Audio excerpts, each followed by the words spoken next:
Ya, saudara, mengantisipasi masuknya ternak ilegal dari jalur pesisir, Satuan Tugas Pencegahan PMK Makassar segera membentuk tim terpadu pengawas wilayah pesisir.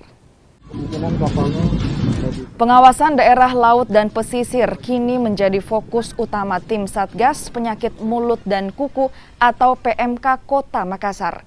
Pengawasan intensif akan dilakukan khususnya menjelang Idul Adha, di mana peternak biasanya akan menggunakan jalur laut untuk mengirimkan sapi dan kambing mereka untuk dijual di Kota Makassar.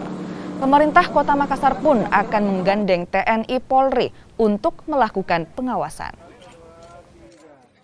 Yang pertama untuk kambing itu tidak ditemukan tanda klinis yang menyerupai PMK ya, penyakit mulut dan kuku. Kemudian mengenai administrasi, karena kemarin kita belum memantau ternak yang masuk, karena biasanya ternak yang masuk itu masuknya di malam hari atau di sore paling cepat, kadang subuh masuk. Untuk sapi dok, bagaimana hasilnya? Kalau sapi relatif juga belum ada. Karena secara umum wilayah Sulawesi Selatan belum masuk, belum ada tanda-tanda. Kita akan membentuk yang namanya tim terpadu pengawas pesisir.